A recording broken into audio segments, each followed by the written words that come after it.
Hey there, history buffs, truth seekers, and curious minds. Welcome back to another episode of Seeds of History, where we crack open the past like a mystery novel and take a good, long look at what made us, well, us.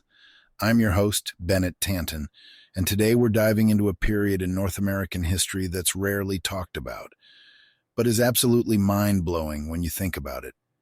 Between the end of the Ice Age and the rise of the Mississippian civilization, North America experienced one of the most profound transformations ever. I'm talking Ice Age hunters turning into farmers, massive beast extinctions, monumental earthworks, you name it.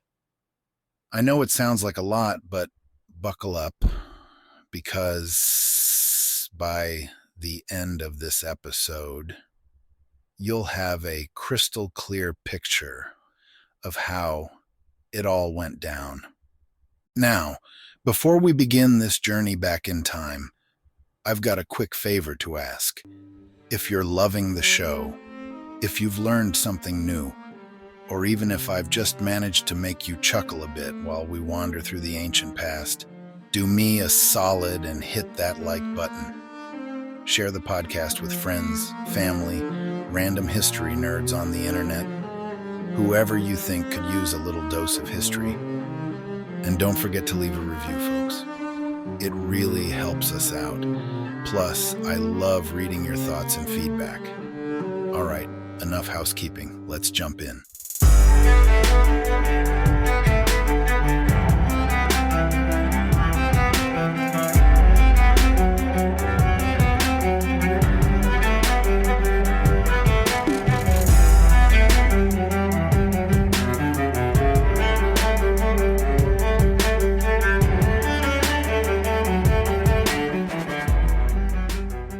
Imagine North America, not as the lush forested continent we think of today, but as a land of glaciers, mammoths, and saber-toothed cats. It's about 13,000 years ago, and the Earth is slowly warming up. Think of it like the universe just forgot to pay the refrigeration bill for a few millennia. Massive ice sheets that once stretched across North America, covering what is now Canada, and parts of the northern United States, are starting to recede. Glaciers are melting, rivers are swelling, and the landscape is changing at a speed that, by geological standards, is like someone hitting the fast-forward button. For the people living at the time, the Clovis culture, named after some of their cool projectile points found near Clovis, New Mexico, this was their world. They were expert hunters, and they needed to be, because they were up against some serious wildlife. We're talking megafauna, folks. Think of giant beavers the size of modern-day black bears, and yes, even mammoths. And believe me, it wasn't a petting zoo. These animals were bigger, meaner, and harder to bring down than anything we've got today. But as the Ice Age started to wane, something even more dramatic happened. Those massive beasts that the Clovis people relied on, well, they started disappearing. Poof, gone. And no, it wasn't because they suddenly decided to pack their bags and head south for retirement. Megafauna like the mammoth and the mastodon went extinct, likely a combination of human hunting and, drumroll please, climate change. Yeah, that old chestnut. You thought it was just a modern problem? Nope. The warming climate led to the shrinking of the habitats these animals relied on. Smaller spaces, fewer resources. It's not hard to see how things went downhill fast for our woolly friends. Now, you've got to picture the Clovis people standing there watching this unfold and thinking, well, crap. What do we do now? You can't just pop over to the nearest store and pick up some mammoth steaks when the herds are gone. This forced them to adapt, and fast. They had to start hunting smaller animals, deer, rabbits, maybe even a particularly feisty squirrel if they were desperate enough. But that wasn't the only change. With fewer big animals to chase, their diet expanded to include more plants, fish, and shellfish. They became foragers in a new world, one where the old rules didn't apply anymore. This period of adaptation is one of the most fascinating in human history. It's the ultimate story of survival, where people didn't just sit around and wait for things to get better. They evolved, they improvised, and they started to lay the groundwork for what would eventually become more complex societies. We'll get to those a bit later. But before we move on, let's take a second to appreciate what the Clovis people were up against. Imagine your whole way of life just vanishing. The big game you relied on disappearing like the last Twinkie in a post-apocalyptic snack aisle. And yet somehow these early North Americans made it work. They pivoted because in the end, the only constant in life is change. Well, that, and the fact that humans are ridiculously good at figuring stuff out when their backs are against the wall. So, with the end of the Ice Age and the extinction of the megafauna, the stage was set for the next great leap in North American history. But we're not quite there yet. First, we've got to talk about how these early humans started to settle down, build communities, and, believe it or not, eventually get into farming. But before we dig into that, take a moment to reflect on this. If humans hadn't been able to adapt during these massive environmental shifts, none of what comes next would have been possible. No cities, no agriculture, no Mississippian chiefdoms. We're about to dive into a whole new world, one where settling down and putting down roots, both literal and figurative, starts to change everything. All right, let's move on to section 2, where we'll talk about how those early nomadic bands started getting cozy in one place.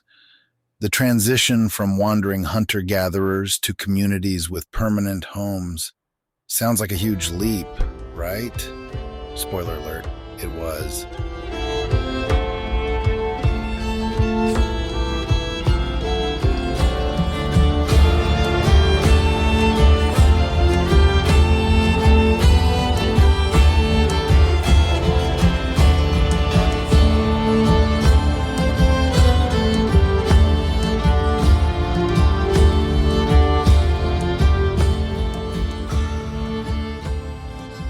So picture this.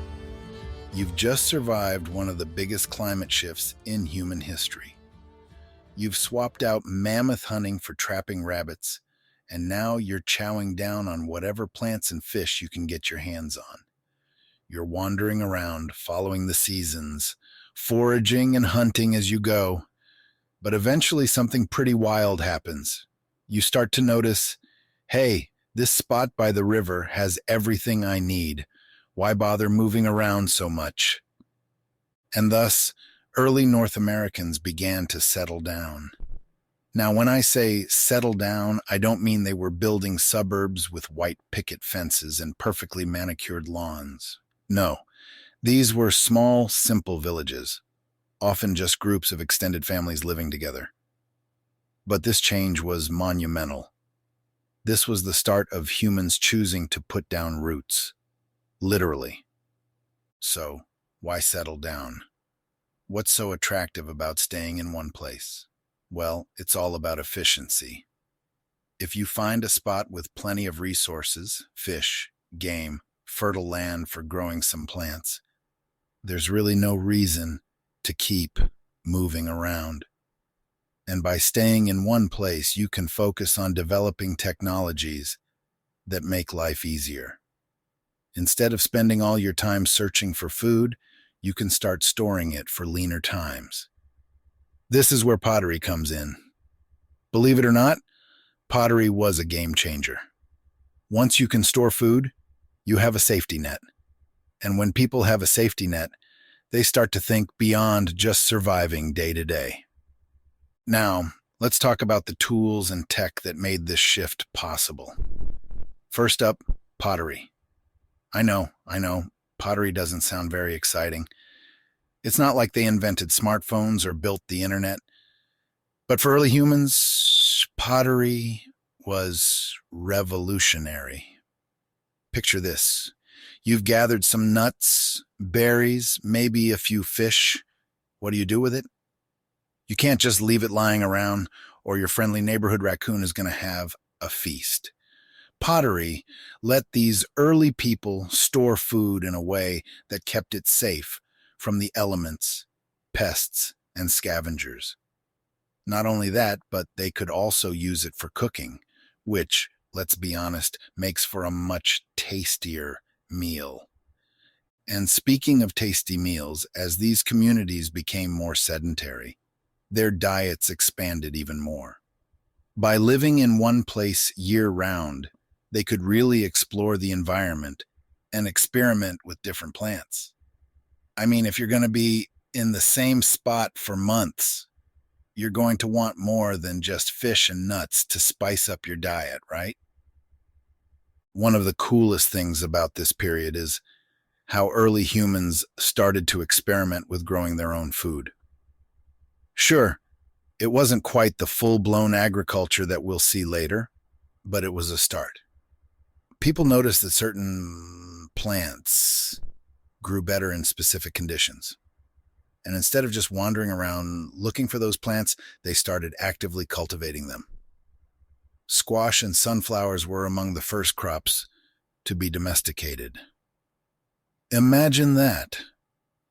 Our ancestors figured out how to grow their own food without YouTube tutorials. That's impressive. And once they figured out that they could control their food supply, things really started to change. For the first time in human history, people had some level of control over their environment rather than just reacting to it. This led to the creation of more permanent settlements and, in turn, the development of more complex social structures. With more food security, populations grew, and so did the need for organization. You start seeing leaders emerge, people specializing in different tasks. Some folks focused on hunting, others on gathering, and still others on crafting tools or pottery. This period of transition is often referred to as the Archaic period in North American history.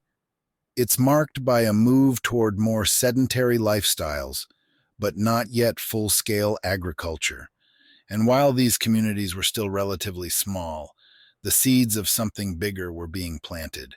People were learning how to manipulate their environment, and they were creating social bonds that extended beyond just survival. Oh, and let's not forget about one of the more interesting byproducts of settling down: time. That's right, time. When you're not constantly on the move chasing food, you actually have time to think, to invent, to dream. And that's when you start to see real innovation take place. Whether it was new tools, more efficient hunting techniques, or the early stages of farming, these innovations were only possible because people had the time and stability to focus on something other than immediate survival. Now, just because people were settling down doesn't mean everything was hunky-dory. With more people living in one place, you also start to see the rise of conflicts, resource competition, and even the early stages of trade. Yes, trade. Early humans realized that if they had more of something than they needed, they could swap it for something else. I'll trade you my extra fish for some of your tasty nuts. It wasn't exactly the stock market, but it was the beginning of an economy. So, to wrap up this section, let's take a moment to appreciate the huge leap that settling down represented for early North Americans. These were the first steps toward building complex societies, and they all started with a simple decision: Let's stay here for a while. But trust me, things are only going to get more interesting from here. In the next section, we're going to dive into the real game changer, agriculture. And not just any agriculture, but the domestication of maize, the crop that would eventually fuel entire civilizations. So, grab a snack, preferably some corn, and get ready for section 3. This is where things really start to heat up.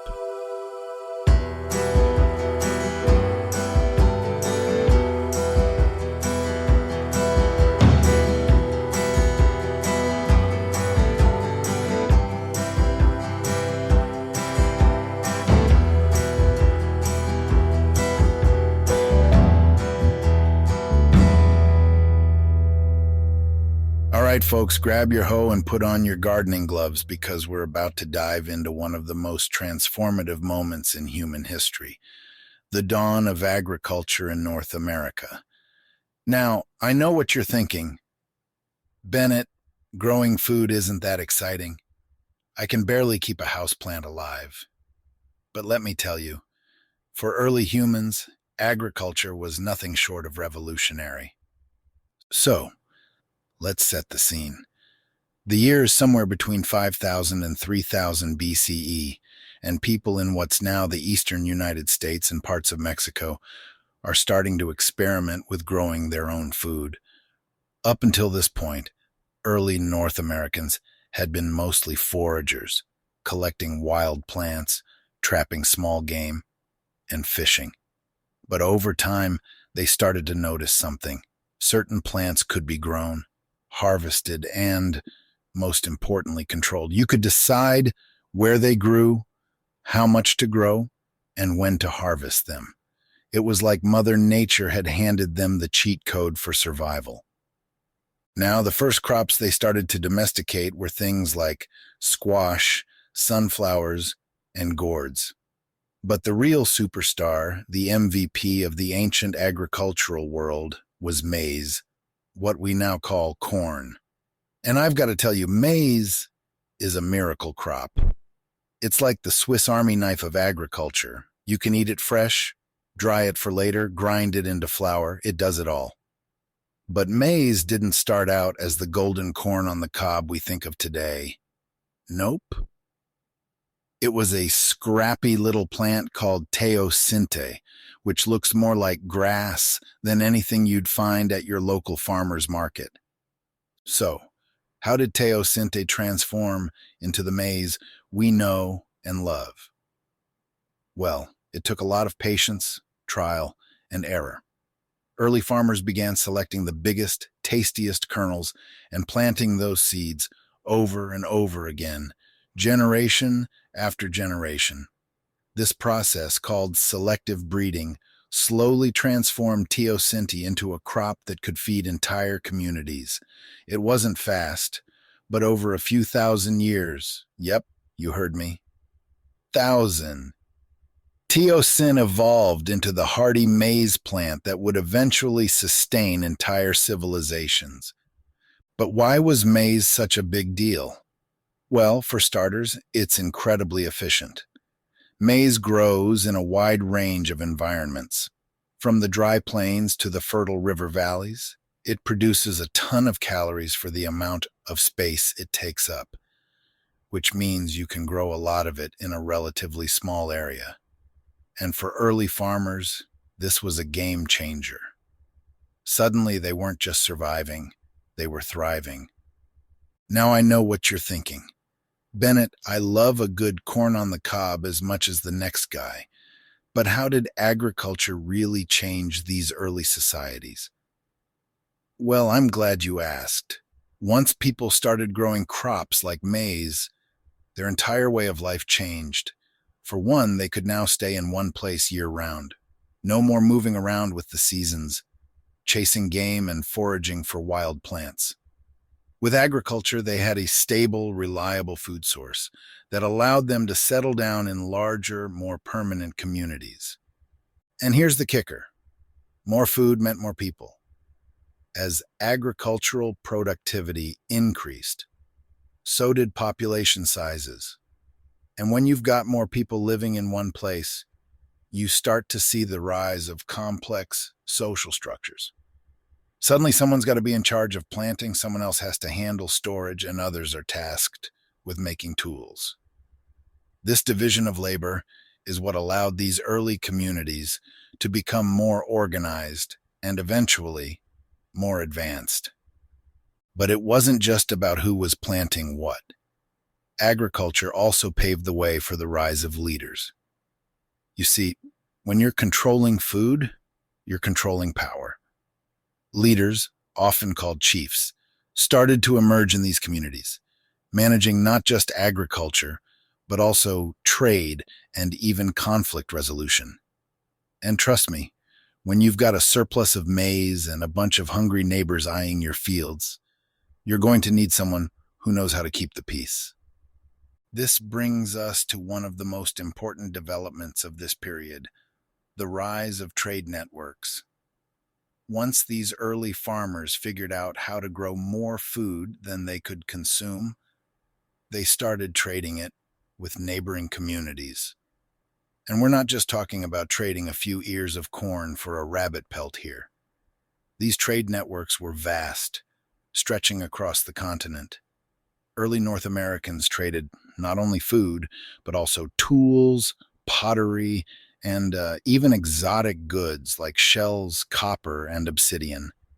It was like the ancient equivalent of eBay, but without the internet or buyer's remorse. So to recap, the domestication of crops, especially maize, allowed early North Americans to settle down, grow larger populations, and build more complex societies. Agriculture was the spark that ignited the flame of civilization in North America. But before we get too far ahead of ourselves, let's remember that farming wasn't always easy. It required careful planning, hard work, and cooperation. But the rewards were worth it. With agriculture firmly in place, early North American societies began to grow and evolve in ways we'll explore in the next section. We're about to dive into the Adena and Hopewell cultures, two of the most fascinating early civilizations on the continent. These folks weren't just farmers, they were builders, artists, and traders who left behind some truly incredible archaeological sites. So grab a shovel, metaphorically speaking, and get ready for section 4. We're about to dig into some serious mound building and trade network action. Trust me, you don't want to miss this.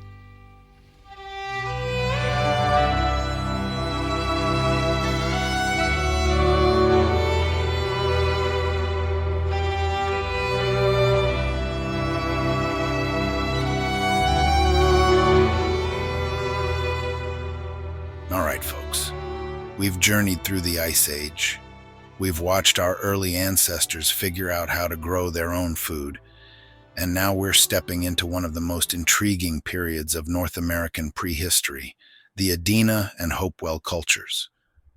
These people weren't just farmers. They were visionaries, builders, artists, and some of the most connected traders in the ancient world. And guess what? They're responsible for one of the most iconic features of ancient North American archaeology, the mysterious and awe-inspiring earthen mounds. Now, if you're picturing a few piles of dirt on the side of the road, think again.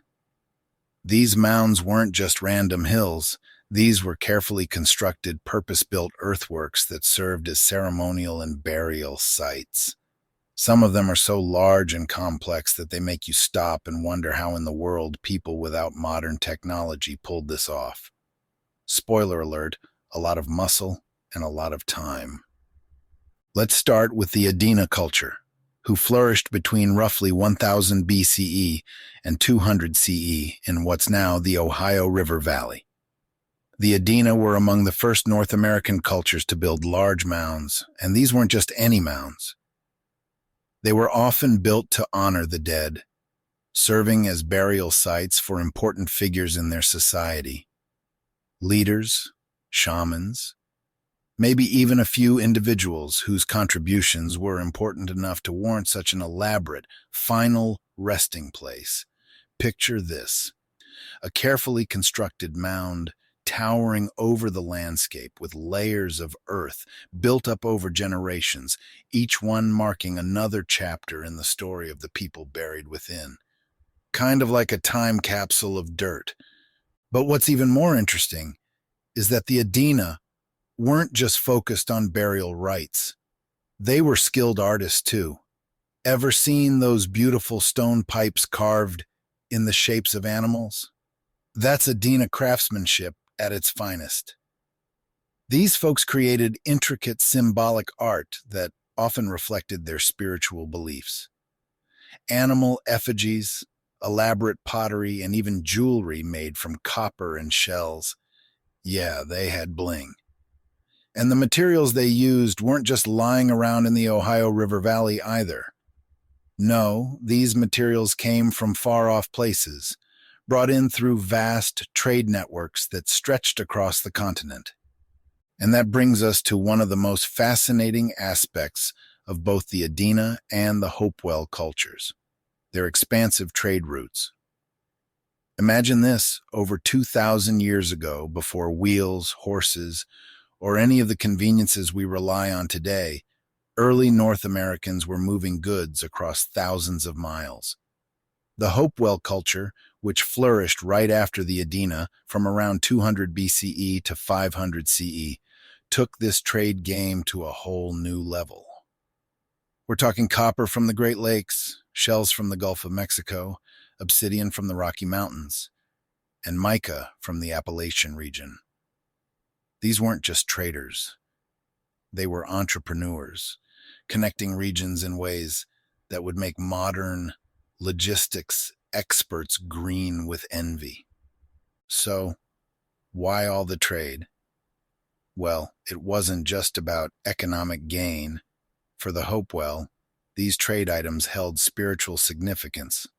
The objects they brought in from distant lands weren't just luxury items.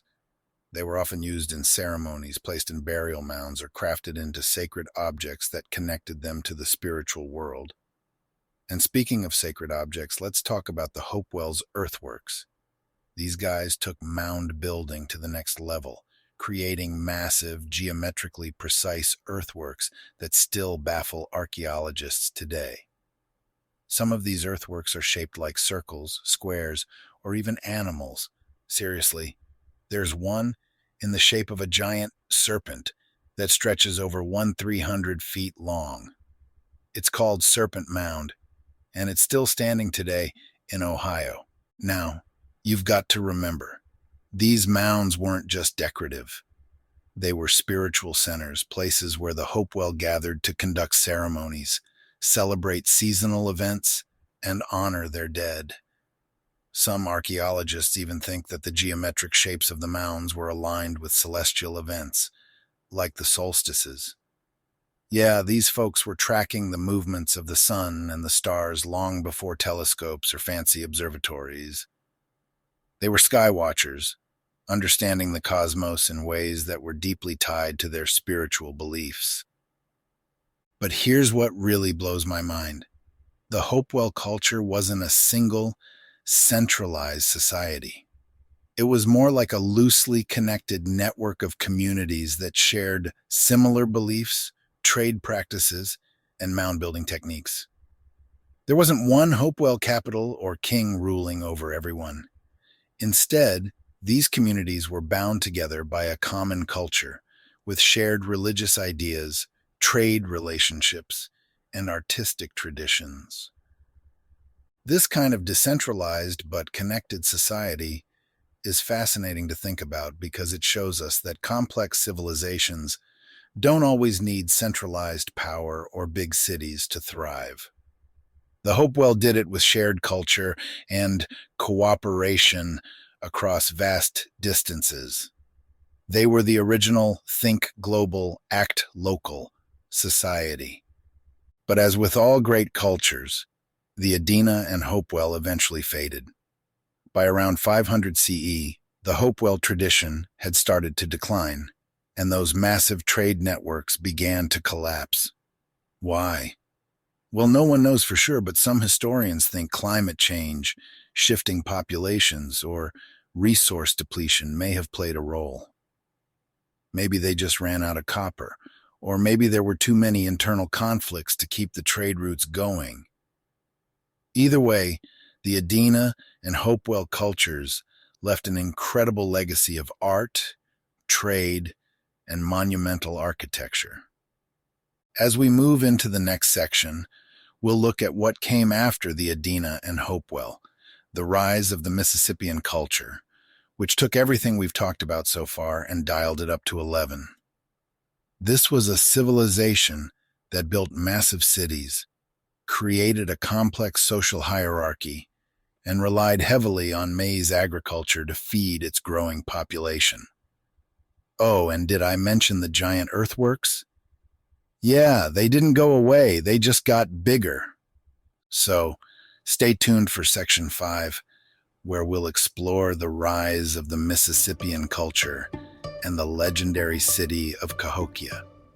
You won't want to miss this.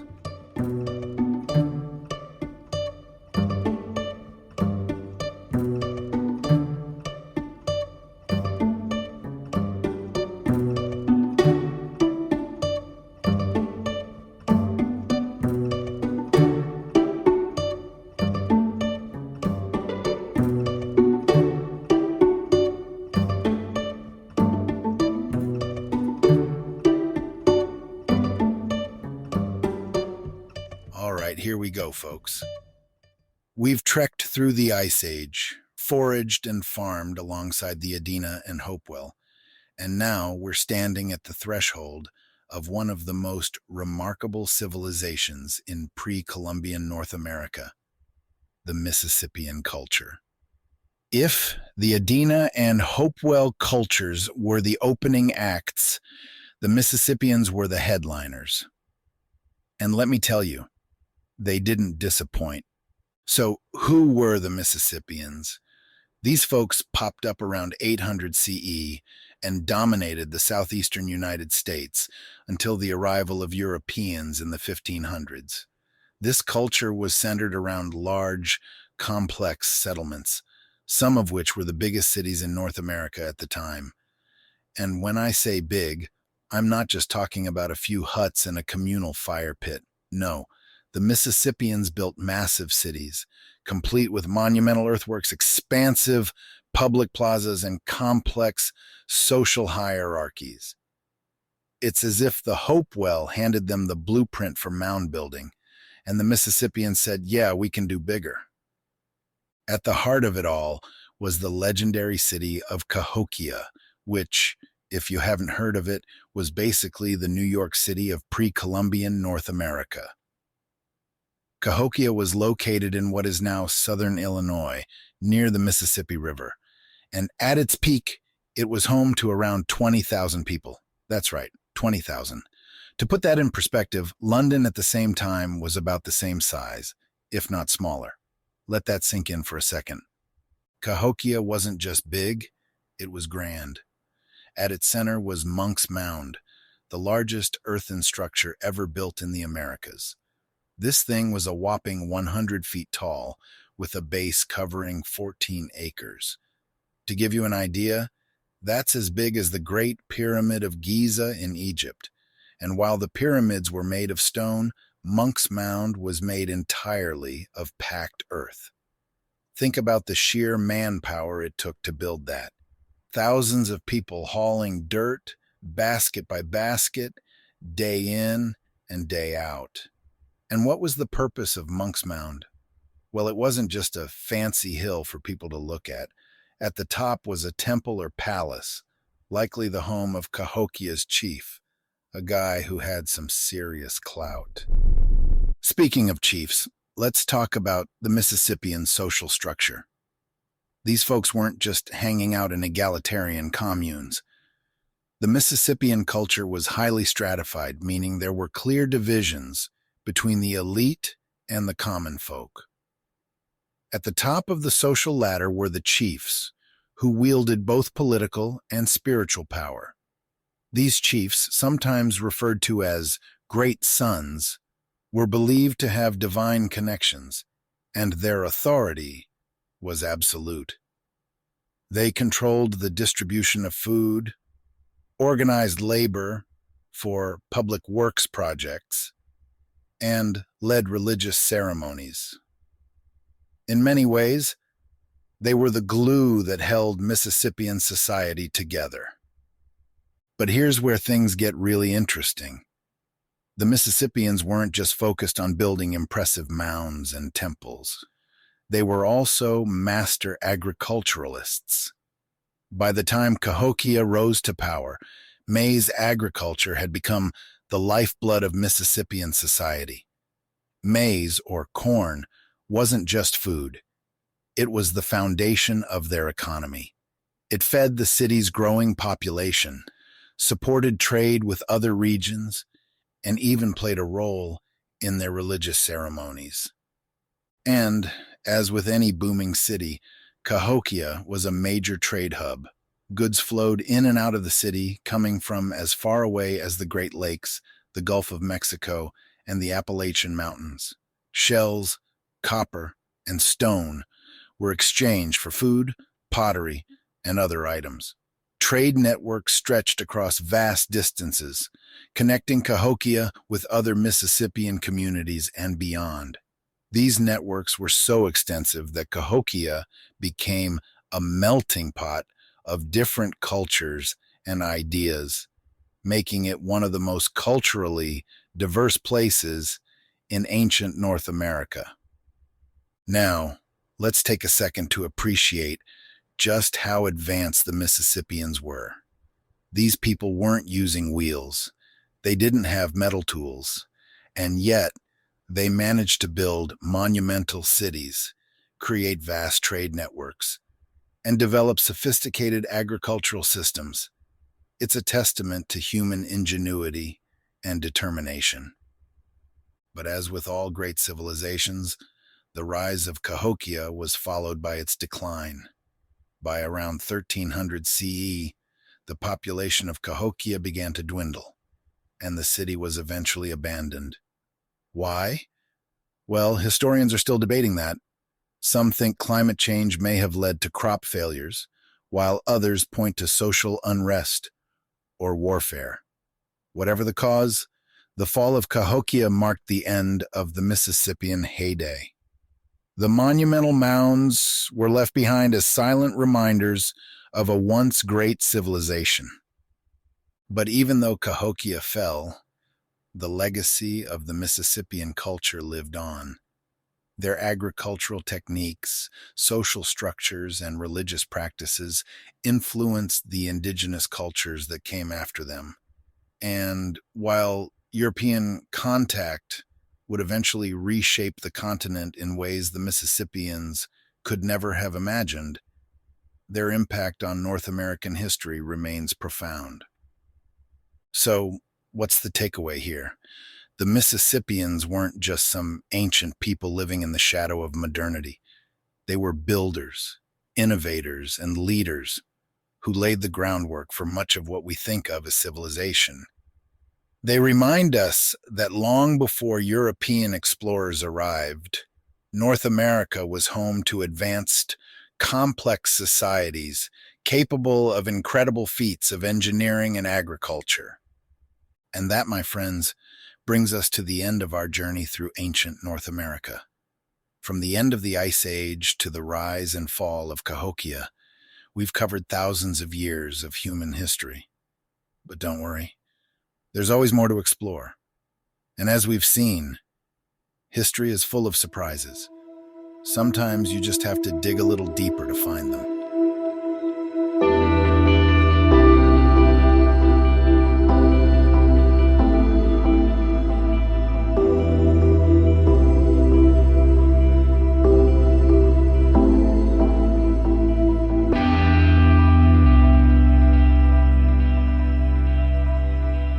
And there you have it, folks. Another deep dive into the roots of human history right here on Seeds of History.